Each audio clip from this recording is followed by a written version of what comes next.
अस्सलामुअलैकुम मेरे प्यारे प्यारे व्यूवर्स, कैसे हैं सब। उम्मीद करती हूँ सब लोग ठीक ठाक होंगे। व्यूवर्स, मैं हूँ इकरा और आप देख रहे हैं Ikraj beauty and kitchen. Viewers, ज़ीरा एक ज़बरदस्त जड़ी बूटी है जिसको तकरीबन हर घर में ही मसाले के तौर पर इस्तेमाल किया जाता है, पर बहुत कम लोग जानते हैं कि आप ज़ीरे से अपना वज़न बहुत जल्द कम कर सकते हैं। मैंने बहुत से लोगों को ज़ीरा वाटर की मदद से 1 महीने में 5 किलो से ज़्यादा वज़न कम करते देखा है। लेकिन वज़न कम करने के लिए ज़ीरा वाटर ज़बरदस्त है ही, और वज़न कम करने के अलावा भी ज़ीरा वाटर के बेशुमार और भी फ़वाइद हैं। ज़ीरा वाटर का इस्तेमाल आपकी बॉडी में मौजूद जहरीले फाजल मादों को निकाल बाहर फेंकता है। ख़ासकर ज़ीरा वाटर का इस्तेमाल आपके जिगर की सफाई करता है, आपकी आंतों की भी सफाई करता है, वज़न कम करता है। बेशक एक मुश्किल काम है वज़न कम करना, लेकिन इससे ज़्यादा मुश्किल काम पेट पर जमी हुई चर्बी को ख़त्म करना है। लेकिन अगर आप ज़ीरा वाटर का इस्तेमाल करते रहेंगे तो आप देखेंगे कि आपके पेट पर मौजूद बहुत जल्द कम होने लगेगी और आपका पेट पतला होने लगेगा। तो आप लोग खुद कहें कि ज़ीरा वाटर किसी की नेमत से कम नहीं है। सबसे पहले मैं आपको बताऊंगी कि ज़ीरा वाटर कैसे तैयार किया जाता है। ज़ीरा वाटर के साथ साथ आप इसके फ़वाइद भी जानेंगे, और इसके बहुत से ऐसे फ़वाइद हैं यकीनन जिनको देखकर सुनकर आप हैरान रह जाएंगे। ये आप लोगों की हाजमे के लिए बहुत अच्छा है। अगर इसका इस्तेमाल करते रहेंगे तो हाजमे की कमज़ोरी भी दूर हो जाएगी।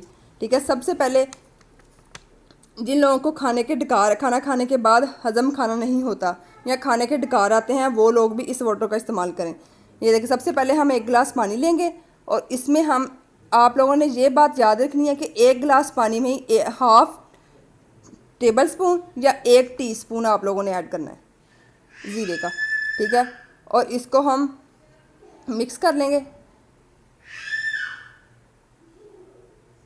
इसको मिक्स करके हमने एक पूरी रात के लिए रख देना। आप लोगों ने जब भी यूज़ करना है डेली, मतलब एक दिन छोड़ के एक दिन आप लोगों ने इसको यूज़ करना है।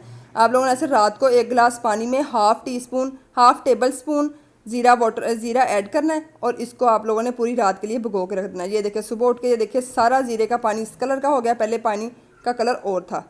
अब हम इसको एक बाउल में डालेंगे और इसको इतना हल्की आँच पे, मीडियम टू लो आँच पे आप लोगों ने पकाना है। इसको मीडियम टू लो आंच पे पकाएंगे इतना कि ये हाफ़ गिलास रह जाए। ये वाटर जो है ये आपके जिस्म में मौजूद चर्बी को स्टोर नहीं होने देगा। ठीक है, ये आप लोगों की स्किन को भी ग्लो करेगा। आप लोग जब 10 दिन तक इसको इस्तेमाल करेंगे ना, 10 दिन के बाद आप लोगों को अपनी बॉडी में खुद ही चेंजिंग महसूस होने लगेंगी।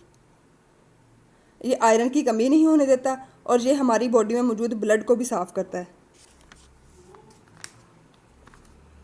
अब इसको हम पकाएंगे मीडियम टू लो आंच पे। जिनको यूरिक एसिड बढ़ने का मसला है वो भी ज़ीरा वाटर का इस्तेमाल शुरू कर दें। इंशाल्लाह 1 हफ़्ते के अंदर अंदर यूरिक एसिड आप लोगों का नॉर्मल हो जाएगा। और इसको मैं बताऊंगी आपको कि कौन कौन से लोग इसको यूज़ नहीं कर सकते। ठीक है, इसको ये देखें जी, पानी हमारा 1 गिलास से हाफ़ गिलास रह गया।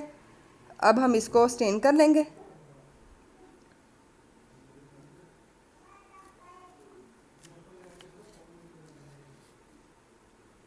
ज़ीरा वाटर जो है ये आपके मेटाबॉलिज्म लेवल को बढ़ाता है। जितना तेज़ आपका मेटाबॉलिज्म लेवल होगा उतने ही जल्द आपकी चर्बी को ये बर्न करेगा। ये देखें जी, इसमें मैंने इसको ट्रांसफ़र कर लिया, स्टेन कर लिया हमने। अब ये देखें हाफ़ गिलास रह गया। अब हम इसमें ऐड करेंगे हाफ़ टी स्पून, कर लें हाफ़ टी स्पून ही तकरीबन, इतना मैं दिखा देती हूँ। इतना को आप लोगों ने लेमन जूस ऐड करना है। ये देखिए इतना सा। अगर आप लोगों के पास पूरा लेमन है तो आपने हाफ़ लेमन इसमें स्क्वीज़ कर देना है। मेरे पास जूस था तो मैंने हाफ़ इतना सा ऐड किया। ठीक है, और इसको अच्छी तरह मिक्स कर लेना है। अब आप लोगों ने ये बात भी नोट करनी है कि आप लोगों ने गरम गरम इसको हरगिज़ नहीं पीना, क्योंकि गरम गरम आपके लिए नुकसानदेह हो सकता है। जब ये नीम गर्म हो जाए तब आप लोगों ने इसको पीना है। और इसको जो हामला ख़वातीन है या हाई ब्लड प्रेशर के लोग हैं या शुगर के मरीज़ जो हैं वो हरगिज़ ये वाटर इस्तेमाल ना करें, उनके लिए अच्छा नहीं है। बाकी हर कोई इस्तेमाल कर सकता है। और इसको आप लोगों ने सुबह उठ के नहार मुँह कोशिश करें पिएँ। रात को भिगो के रख दें और सुबह उठ के इसको पका कर इसमें हाफ़ स्पून लेमन का ऐड करके और इसको पी लें। और आप लोगों ने ये एक दिन छोड़कर एक दिन पीना है, डेली यूज़ नहीं करना। देखना आप लोग 10 दिन के इस्तेमाल से ही आप लोगों को अपने बॉडी में खुद ही चेंजिंग महसूस होंगी।